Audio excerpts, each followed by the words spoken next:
You are watching Chemistry by Sadhanavar.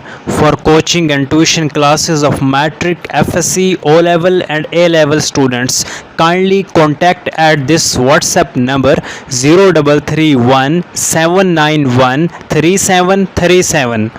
हाँ, बिस्मिल्लाहिर्रहमानिर्रहीम। अस्सलाम वालेकुम डियर स्टूडेंट्स। आज जो टॉपिक हम डिस्कस करने वाले हैं एनालिटिकल केमिस्ट्री का टॉपिक है जिसका नाम है पी फंक्शन। हम बात करेंगे कि पी फंक्शन क्या होता है, इसको एग्जांपल से समझने की कोशिश करेंगे कि पी फंक्शन क्या होता है। बहुत ही आसान सी बात है। आपने हाइड्रोजन आयन की कंसंट्रेशन के बारे में सुना होगा कि हाइड्रोजन आयन की कंसंट्रेशन का अगर हम यह है हाइड्रोजन आयन की कंसंट्रेशन, इसका अगर हम नेगेटिव लॉग ले लें तो वो बराबर हो जाता है किसके? पीएच के। बिल्कुल ऐसे ही है। अगर हम हाइड्रोजन आयन की कंसंट्रेशन का नेगेटिव लॉग ले लें तो वो किसके बराबर हो जाता है? पीएच के। पी फंक्शन ऐसे ही है, बिल्कुल ऐसे ही है। अब आप हाइड्रोजन आयन की कंसंट्रेशन की जगह पे आप लिख दो एक्स, कोई स्पीशी सोडियम हो सकती है, कैल्शियम हो सकती है, मैग्नीशियम हो सकती है, कोई स्पीशी एक्स लिख दो और उस एक्स की कंसंट्रेशन ले लो और एक्स की कंसंट्रेशन लेकर उसका नेगेटिव लॉग ले लो तो ये बराबर हो जाएगा पी एक्स के।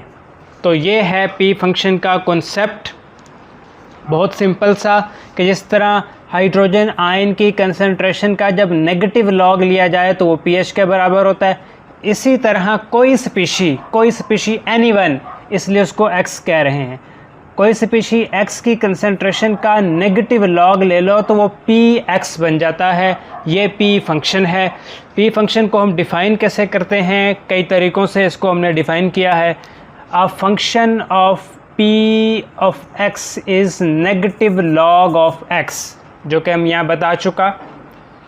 The concentration of a species is expressed as its p function और पी वैल्यू। पी फंक्शन को पी वैल्यू भी कहते हैं। The best known p function is p H. What is p H? P function. P function का मतलब क्या है? किसी भी स्पीशी का नेगेटिव लॉग ले लो।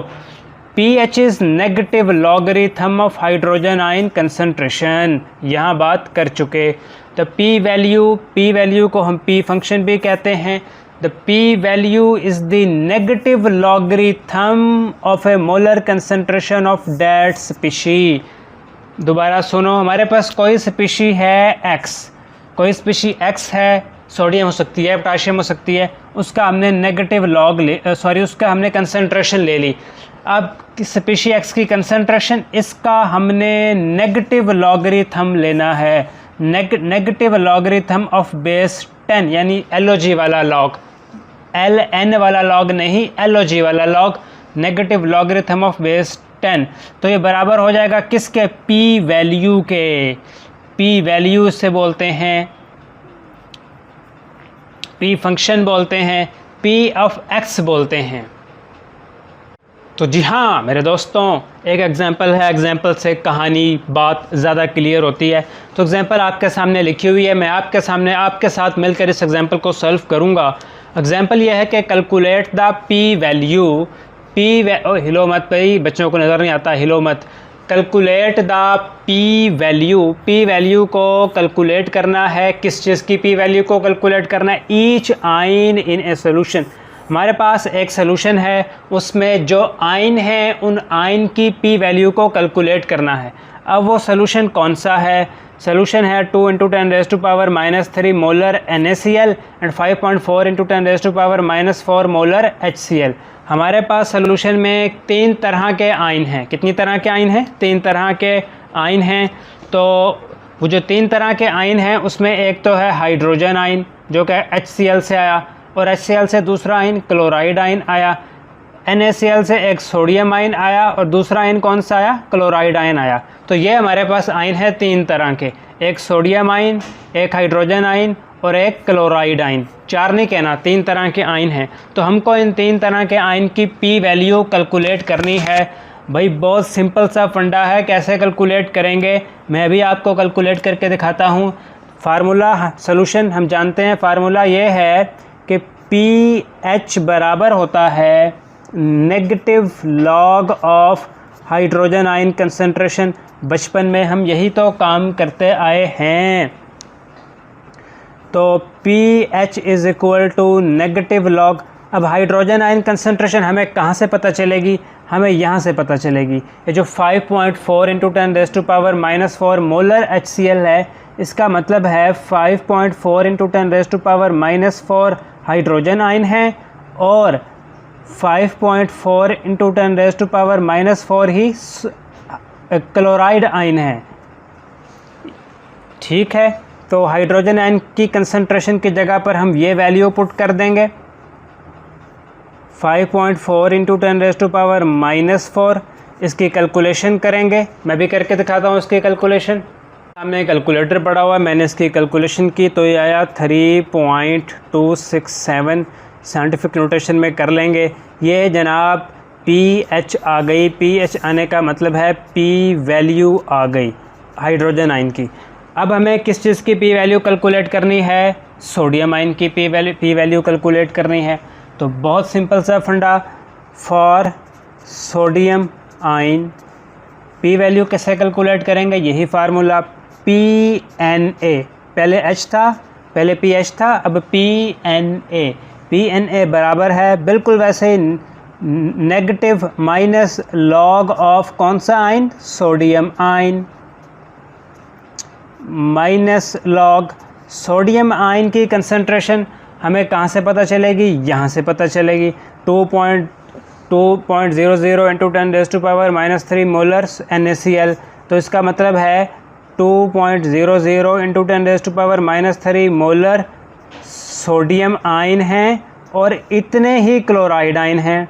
2.00 इंटू 10⁻⁻³ मोलर क्लोराइड आयन।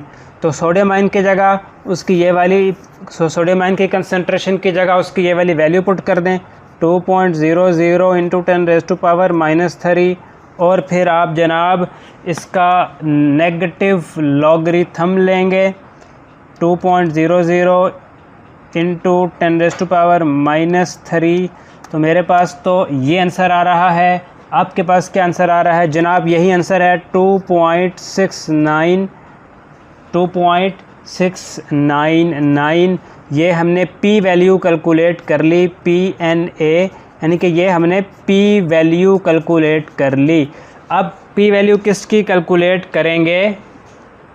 अब हम क्लोराइड आयन की P वैल्यू कैलकुलेट करेंगे। तो हमारे पास क्लोराइड आयन यहाँ से भी आ रहे हैं और यहाँ से भी क्लोराइड आयन आ रहे हैं। तो total chloride ion concentration, total chloride ion concentration कितनी है? यहाँ से हमारे पास आई 2.00 इंटू 10⁻⁻³ प्लस यहाँ से हमारे पास आई 5.4 इंटू 10⁻⁻⁴। इन दोनों को जब हम आपस में ऐड करेंगे तो हमारे पास क्या आएगा? मैं ज़रा इनको ऐड करता हूँ। पास तो ये आंसर आया है। आपके पास क्या आंसर आया है? अपने कैलकुलेटर से देखो 2.54 इंटू 10⁻⁻³ मोलर। ये क्या है? क्लोराइड आयन की कंसंट्रेशन आई। क्लोराइड आयन की कंसंट्रेशन तो आ चुकी। अब इसका क्या कैलकुलेट करना है? P value. बहुत सिंपल सी बात, बिल्कुल ऐसे ही PCl is equal to negative log of concentration of chloride ion. Negative log chloride ion की जगह उसकी कंसंट्रेशन 2.54 इंटू 10⁻⁻3। कैलकुलेटर का बटन उठाओ। ये मशीन बड़े काम की मशीन है, इस मशीन से नहीं होता। और बच्चों ये मशीन ख़रीद लो। बहुत सारे बच्चे पेपर में आते हैं, उनके पास कैलकुलेटर ही नहीं होता, तो फिर वो मुंह देखते रह जाते हैं कि जी कैसे काम करना है। देखो आपके सामने मैंने अभी सॉल्व किया और आंसर आया 2.595। अगर साइंटिफिक में फिगर में ना हो तो आप खुद कर लेना। ये PCl आ गया जनाब, ये P वैल्यू आ गई। एक एग्जांपल और करते हैं। तो जी हाँ, ये एग्जांपल बड़े मज़े की एग्जांपल है। इसमें हमको क्या दिया हुआ है? कैलकुलेट करना है molar concentration of silver ion. Solution के अंदर जो सिल्वर आयन हैं उनकी कंसंट्रेशन कैलकुलेट करनी है। हमारे पास एक सोल्यूशन है, उस सोल्यूशन के अंदर सिल्वर आयन है, हमें बताना है कि सिल्वर आयन कितने हैं। कैसे बताना है, हमें जो चीज़ गिवन है वो P value of silver given है, सिल्वर की पी वैल्यू गिवन है, सिल्वर की पी वैल्यू गिवन है, तो हमको उसको कैलकुलेट करके बताना है। तो वही नाउ फार्मूला पता है, वही नाउ के किसी भी चीज़ की जो पी वैल्यू होती है, यहाँ पे सिल्वर है तो सिल्वर के बराबर होती है negative log of silver ion. हमें क्या चीज़ बतानी है, molar concentration of silver ion. हमें क्या बताना है, यानी कि molar concentration of silver ion, ये चीज़ हमें बतानी है। और गिवन क्या है, ये गिवन है। तो आप ऐसा करो, इस साइड को इधर ले आओ, minus log silver ion is equal to PAG ला सकते हैं, कोई मसला नहीं है, इसने कौन सा रोने लग जाना है, ला सकते हैं। तो हमें सिर्फ सिल्वर आयन की कंसंट्रेशन चाहिए, नेगेटिव लॉग साथ में फालतू में लगा हुआ है, इजाफी लगा हुआ है। क्या करेंगे, इस नेगेटिव लॉग को ख़त्म करेंगे। पहला काम तो यह है कि multiply above equation by minus on both side. तो यहाँ पर हो जाएगा प्लस लॉग सिल्वर आयन की कंसंट्रेशन और इधर माइनस PAG आ जाएगा। हमें सिर्फ सिल्वर आयन की कंसंट्रेशन चाहिए, ये साथ में लॉग नहीं चाहिए। तो क्या करेंगे, टेकिंग एंटी लॉग, जब लॉग को ख़त्म करना होता है तो उसका anti log on both side ले लेना होता है। तो जब एंटी लॉग लेंगे तो क्या होगा, एंटी लॉग लेने से इस तरफ का ये लॉग ख़त्म हो जाएगा और यहाँ पर सिर्फ सिल्वर आयन की कंसंट्रेशन वाली टर्म रह जाएगी। इस तरफ हमने एंटी लॉग ले लिया, तो एंटी लॉग लिख लें, anti log minus PAG, anti log minus PAG की वैल्यू क्या थी, 6.372 थी। तो जनाब अभी कैलकुलेटर से मैं आपको एंटी लॉग लेना सिखाता हूँ। ये देखें, शिफ्ट दबाकर लॉग को दबाएं, नज़र नहीं आ रहा आपको, यहाँ पर देखें, शिफ्ट दबाकर लॉग को दबाएं और फिर माइनस 6.372 वैल्यू पुट करें, ये एंटी लॉग आ गया। एंटी लॉग लेने से जो आंसर आया है वो है 4.26 × 10⁻⁻7। तो जनाब ये इसका आंसर आया है -7 मोलर।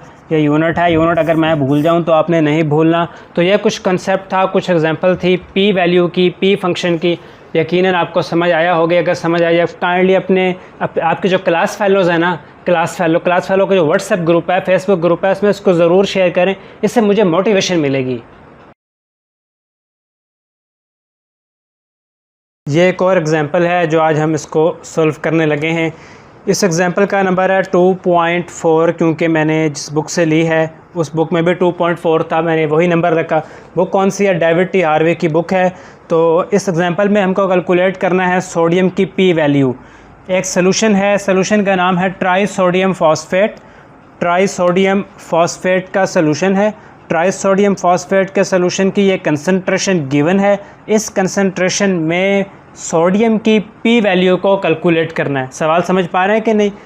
सोडियम की पी वैल्यू को कैलकुलेट करना है सॉल्यूशन में। किस सॉल्यूशन में? जिस सॉल्यूशन का नाम है sodium trisodium phosphate. Trisodium phosphate solution का नाम है और सॉल्यूशन की ये कंसंट्रेशन गिवन है। इसमें हमको कैलकुलेट करनी है सोडियम की पी वैल्यू। तो आइए देखते हैं कि सोडियम की पी वैल्यू को इसमें हम कैसे कैलकुलेट करेंगे। इसका सॉल्यूशन करते हैं। देखें भाई, 1 मोल Na3PO4 के 1 मोल में सोडियम के 3 मोल हैं। ये आपको 3 लिखा हुआ नज़र आ रहा है। तो हम लिखेंगे 1 mole of trisodium phosphate has, कितने मोल हैं सोडियम आयन के? 3 सोडियम आयन के मोल हैं। 1 मोल Na3PO4 सोडियम ट्राइफॉस्फेट का 1 मोल अगर लें तो उसमें सोडियम के कितने मोल हैं? सोडियम आयन के कितने मोल हैं? 3 मोल। ठीक हो गया, सिंपल हो गई ना बात।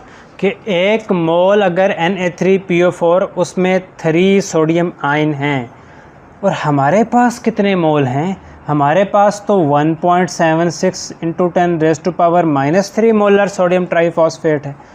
सो हम लिखेंगे 1.76 इंटू 10⁻³ मोलर सोडियम आयन में कितने 1.76 into 10⁻³ molar try sodium फॉस्फोट has कितने सोडियम आयन होंगे, एक मोल में 3 हैं तो इतने में कितने होंगे, 3 को मल्टीप्लाई कर दो 1.76 इंटू 10⁻³ और मल्टीप्लाई करने से आंसर आएगा 5.28 इंटू 10⁻³ नहीं यकीन तो करके देख लो, दोबारा बात को समझो। बात को समझने वाली बात यह है कि एक मोल ट्राई सोडियम फॉस्फेट में है 3 सोडियम आयन, 3 मोल सोडियम आयन, और हमारे पास कितने मोल हैं, हमारे पास है 1.76 इंटू 10⁻³ मोलर, तो इसमें कितने होंगे, तो 3 को मल्टीप्लाई कर देंगे इससे तो 5.28 इंटू 10⁻³ मोलर आ जाएगा। सोडियम आयन की कंसंट्रेशन मोलर में ये इतने सोडियम आयन हो जाएंगे। हमें क्या कैलकुलेट करना है, पी, ये चीज़ कैलकुलेट करनी है, तो ये बराबर होती है negative log of sodium ion. Negative log sodium ion की कंसंट्रेशन ये है 5.28 इंटू 10⁻³ इसको जब हम सॉल्व करेंगे कैलकुलेटर का बटन दबाएंगे तो ये तो क्या आएगा, मैं आपके सामने ही करता हूँ यार, बाद में आपसे ना हुआ तो फिर आप कहोगे सर साथ पता नहीं किस तरह पढ़ाते हैं। 5.28 इंटू -3 2.277 ये PaNa की वैल्यू आ गई, ये आपका आंसर आ गया। बात पिक कर रहे हो कि नहीं कर रहे हो, शाबाश कर रहे हो। तो जी हाँ जनाब, अभी हम एग्जांपल करने वाले हैं 2.5। ये एग्जांपल भी डेविड टी हार्विक की बुक से मैंने ली है। इसमें हमको कैलकुलेट करना है हाइड्रोजन आयन की कंसंट्रेशन इन ए सोल्यूशन। कौन सा सोल्यूशन जिसकी पीएच है 5.16। हमारे पास एक सोल्यूशन है जिसकी पीएच है 5.16। उस सोल्यूशन में हमको हाइड्रोजन आयन की कंसंट्रेशन कैलकुलेट करनी है। हाइड्रोजन आयन की कंसंट्रेशन कैलकुलेट करनी है। सोल्यूशन बहुत सिंपल सा है, अभी करते हैं, चंद सेकंड की गेम है। We now pH is equal to negative log of hydrogen ion concentration. इसको इधर ले आओ, negative log of hydrogen ion concentration is equal to pH। ठीक हो गया। तो भैया pH तो हमें पता है, गिवन है 5.16 गिवन है, pH की जगह 5.16 पुट करो। Negative log of hydrogen ion concentration दोनों तरफ माइनस से मल्टीप्लाई कर दो ताकि ये प्लस हो जाए। Multiply by minus on both side, तो लॉग हाइड्रोजन आयन कंसंट्रेशन -5.16 हो जाएगा। अब हमें तो सिर्फ हाइड्रोजन आयन की कंसंट्रेशन चाहिए। ये जो साथ में लॉग लगा हुआ है ना, ये फालतू में लगा हुआ है, बदमाशी कर रहा है। टेकिंग एंटी लॉग, टेकिंग इस लॉग को खाने के लिए, इस लॉग को ख़त्म करने के लिए, taking anti log on both side. जब दोनों साइड पे एंटी लॉग लोगे तो क्या होगा, ये लॉग ख़त्म हो जाएगा, यहाँ पर सिर्फ हाइड्रोजन आयन की कंसंट्रेशन रह जाएगी। और इस तरफ क्या होगा, एंटी लॉग लिखो, एंटी लॉग -5.16। अब एंटी लॉग बच्चों को लेना नहीं आता तो कैलकुलेटर्स में मैं आपको सिखाता हूँ कि एंटी लॉग कैसे लेते हैं। ये मेरा कैलकुलेटर है बचपन के ज़माने का, इसके हिंद से मिटे हुए हैं, लेकिन आपको नहीं पता, मुझे पता चल रहा है क्योंकि ये 7 साल से मैं यूज़ कर रहा हूँ। शिफ्ट दबा के लॉग को दबाओ तो एंटी लॉग आता है। एंटी लॉग आने से क्या आंसर आया, आंसर आया 5 आपके सामने ही आ गया आंसर। आंसर को यहाँ पे कर लो, आंसर आया हाइड्रोजन आयन कंसंट्रेशन क्या आ गई, 6.9 इंटू 10⁻⁻6, यही आंसर है। तो जनाब मैंने 4 न्यूमेरिकल आपके साथ शेयर किए हैं। प्लीज़ अपने क्लास वालों के साथ ज़रूर शेयर करना, छुपा ना लेना इसे। अल्लाह हाफिज़।